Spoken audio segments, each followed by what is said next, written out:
Hello दोस्तों, स्वागत है आपका हमारे यूट्यूब चैनल पर। जैसा कि आप लोग टीचर टेट थ्योरी की तैयारी में लगे हुए हैं, तो उसी का आज 5वां लेक्चर है। आज हम आपको बताएंगे 5वें लेक्चर में जो बच गया था आपका माप और मापी औजार में पॉइंट्स टॉपिक जो बच गए थे उसके बारे में हम आज डिस्कस करेंगे। तो अभी तक आप लोग हमारे चैनल को सब्सक्राइब नहीं किए हैं तो जल्दी सब्सक्राइब कर दें और चैनल को लाइक और शेयर जरूर करें। तो आज है 5वां लेक्चर। तो जैसा कि हम लोग अपने वादे के अनुसार आपका अल्टरनेट वीडियो ला रहे हैं, जिससे कि आप लोग एक दिन क्लास करते हैं और एक दिन रिवीजन करते हैं। और इतना करने के बाद आप अपने बुक से भी रिवीजन करिए, जिससे कि आपका नॉलेज काफी बढ़े और कंपटीशन में आपको मदद मिले। ठीक, तो चलते हैं आज के हम टॉपिक पर। इसके पहले हमने माप और मापी औजार में बताए थे कि प्रत्यक्ष माप क्या होते हैं, अप्रत्यक्ष माप क्या होते हैं, और कौन कौन से प्रत्यक्ष मापी औजार हैं, कौन कौन से अप्रत्यक्ष मापी औजार हैं। कैलिपर्स के बारे में हम लोगों ने डिस्कशन किए थे और फिर ट्राई स्क्वायर के बारे में हम लोगों ने बात की थी। आज हम बात करने वाले हैं स्टील रूल के बारे में, जो कि आप लोग वर्कशॉप में ज्यादातर यूज करते हैं। कोई भी जॉब आपको मापने का को दिया जाता है तो सबसे पहले अपने मन में ख्याल आता है स्टील रूल का। तो स्टील रूल कैसा होता है आप लोग देखे होंगे स्टील रूल को वर्कशॉप में, तो उसी के बारे में आज पढ़ेंगे। स्टील रूल का मटेरियल क्या होता है? तो स्टील रूल का material high carbon steel, stainless steel या स्प्रिंग स्टील का बना होता है। ठीक, जिससे कि उसमें जंग नहीं लगता, स्टील का बना होता है और लचीलापन उसमें होता है और अलग अलग प्रकार के कार्य करने के लिए उसे वक्राकार मोड़ सकते हैं या फिर किसी प्रकार मोड़ करके हम उसका माप ले सकते हैं। ठीक, तो स्टील रूल के material high carbon steel, stainless steel और स्प्रिंग स्टील। उसके बाद अगर इसकी साइज की बात करें तो यह 150 मिलीमीटर से 300 मिलीमीटर तक पाए जाते हैं। ठीक, 150 मिलीमीटर से 300 मिलीमीटर तक पाए जाते हैं, या 15 सेंटीमीटर से 30 सेंटीमीटर तक पाए जाते हैं, या 6 इंच से 12 इंच नॉर्मली पाए जाते हैं। ऐसे तो स्केल अगर इससे बड़ा भी साइज का मिल जाता है स्टील रूल। जैसे कि यह स्टैंडर्ड साइज है। अब इससे आपको बड़े माप की जरूरत है, जैसे कि 2 फीट की माप की जरूरत है तो 2 फीट वाले आप उपयोग कर सकते हैं। अगर हम बात करें स्टील रूल की लिस्ट काउंट की, तो जितने भी मापी यंत्र होते हैं उनके कुछ ना कुछ लिस्ट काउंट क्या होता है? जिससे कि हम मिनिमम माप ले सकते हैं, उससे हम कितना मिनिमम माप ले सकते हैं। तो हम स्टील रूल से 0.5 मिलीमीटर तक मिनिमम माप ले सकते हैं, या 1/64 इंच तक मिनिमम माप ले सकते हैं। इंच में 1/64 इंच और मिलीमीटर में 0.5 मिलीमीटर। ठीक, तो इससे भी क्वेश्चन पूछ देता है कि जो स्टील रूल है उसका लिस्ट काउंट कितना है, या फिर वर्नियर कैलिपर है उसका लिस्ट काउंट कितना है। तो मापी यंत्र का लिस्ट काउंट वही होता है। साइज क्या ज्यादातर किस साइज में पाए जाते हैं, किस मटेरियल के स्टील रूल बनाए जाते हैं, कौन कौन से मटेरियल के प्रकार है। तो यहाँ पर आपको 6 प्रकार का स्टील रूल दिख रहा होगा। पहला नंबर आपका है standard steel rule. Standard steel rule किस मटेरियल का बना होता है? तो स्टेनलेस स्टील का बना होता है। इस पर इंच में और सेंटीमीटर में और मिलीमीटर में निशान बने होते हैं इस प्रकार से।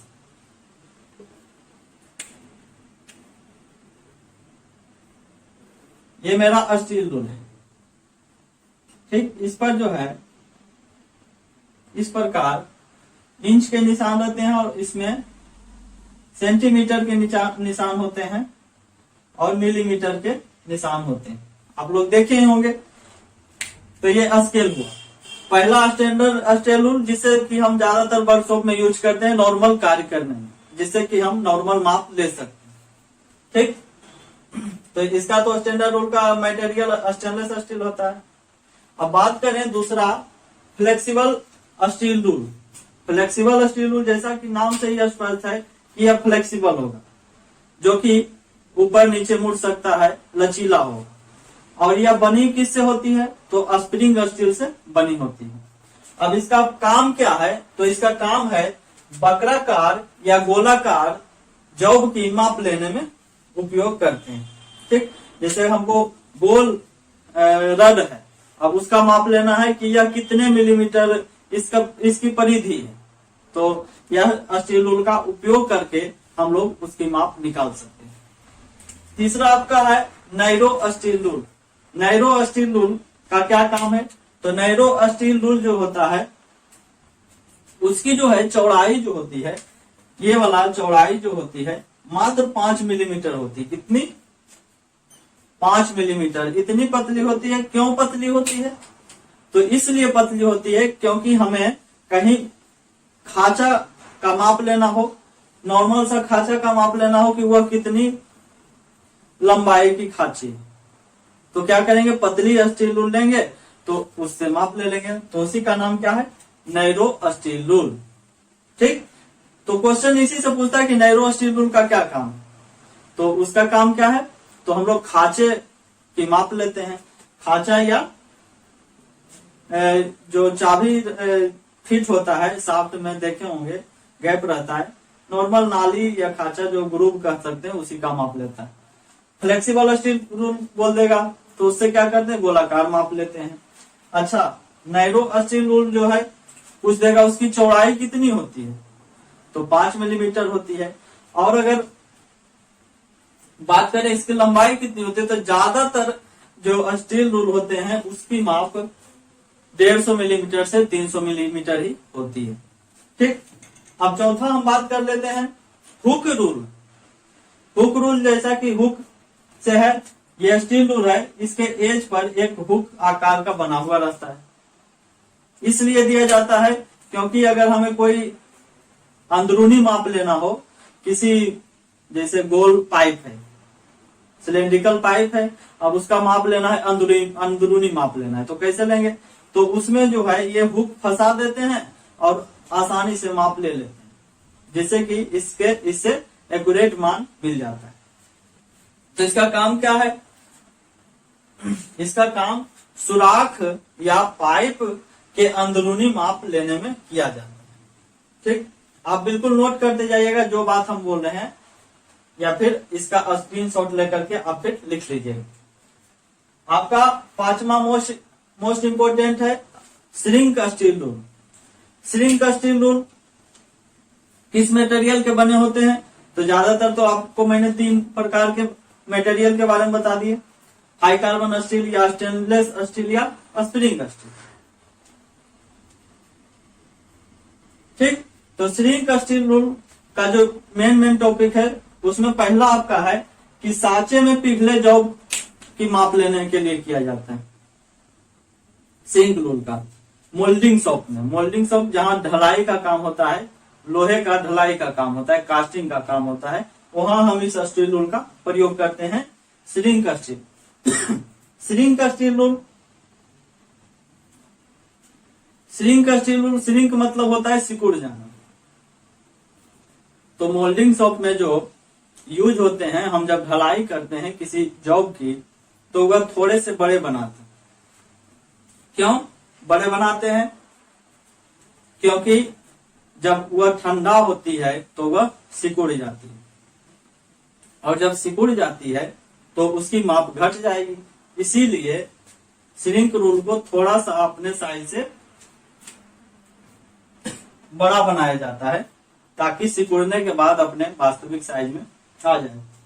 अब कितना बड़ा बनाया जाता है, तो 1/10 इंची से 7/16 इंची तक बड़े बनाए जाते हैं प्रत्येक फुट में। ठीक, क्या याद रखना है, 1/10 इंची से 7/16 इंची तक बड़े रखे जाते हैं। ठीक, अब छठा आपका है की सीट रूल। इसका प्रयोग कहाँ करते हैं, तो वक्राकार सतहों पर समांतर लाइन खींचने के लिए। दूसरा इसका यूज है शाफ्ट पर चाबी घाट बनाने में। जैसे कोई शाफ्ट देखते होंगे और उसमें हमें चाबी फिट करना होता है, लॉक फिट करना होता है, तो उसमें खांचा बना देते हैं, तो उस पर पैरेलल लाइन कैसे खींचेंगे तो की सीट रूल की मदद से हम लोग उस पर खांचे खींचेंगे, समांतर लाइन खींचेंगे।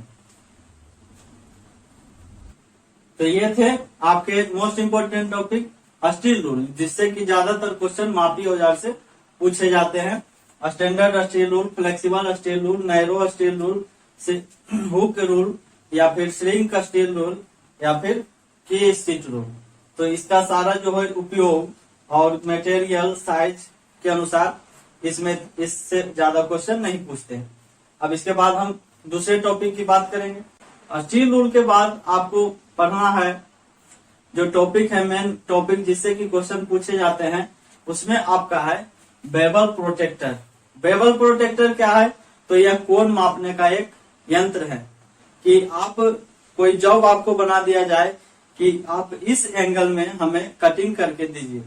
कोई जॉब में है इस एंगल में 60 डिग्री में या 15 डिग्री में या 20 डिग्री में एंगल पर कटिंग करना, तो किसकी सहायता से करेंगे? तो नॉर्मली बेवल प्रोटेक्टर की सहायता से हम लोग करेंगे। अब पूछता है इसकी मटेरियल के बारे में कि वर्नियर बेवल प्रोटेक्टर का मटेरियल क्या होता है। तो वर्नियर बेवल प्रोटेक्टर का जो मटेरियल है वह हाई कार्बन स्टील होता है। ज्यादातर जो फीटर शॉप में टूल्स प्रयोग होते हैं वह हाई कार्बन स्टील के ही होते हैं। ठीक, इसीलिए आपको कहीं भी अगर लगता है कंफ्यूजन तो आप एक बार हाई कार्बन स्टील पर जा सकते हैं। और इसका जो है लिस्ट काउंट पूछता है, मेन क्वेश्चन यहाँ से पूछता है कि इसकी list count vernier bevel protector की जो है लिस्ट काउंट अल्पतमांक कितना है या कितना कम से कम हमें माप दे सकता है। तो इसकी जो है 1/12 डिग्री या 5 मिनट, मिनट क्या है? कोण मापने की इकाई है। तो 1/12 डिग्री या 5 मिनट इसकी अल्पतमांक है। उसके बाद आपको पढ़ना है वायर गेज के बारे में। तो वायर गेज क्या है?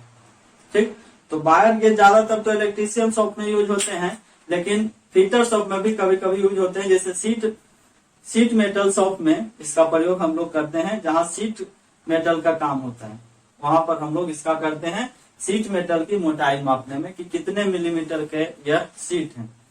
तो वायर गेज जो है कोई इस प्रकार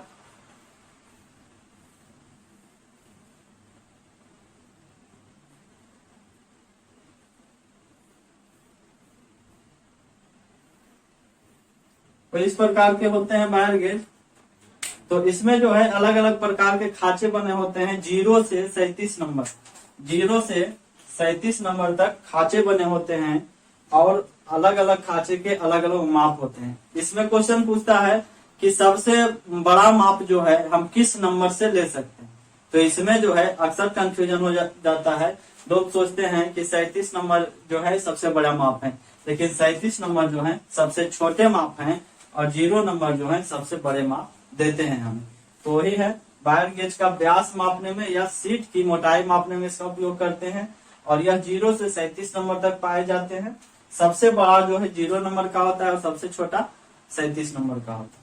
ठीक, उसके बाद आपको पढ़ना है स्ट्रेट एज के बारे में, क्या स्ट्रेट एज जिससे कि क्वेश्चन पूछते हैं। तो स्ट्रेट एज ज्यादातर हाई कार्बन स्टील से ही बनाए जाते हैं। तो ज्यादातर जो टूल्स हैं मैंने बताया कि हाई कार्बन स्टील के ही बनाए जाते हैं। तो यहाँ से क्वेश्चन पूछते हैं स्ट्रेट एज की मटेरियल से।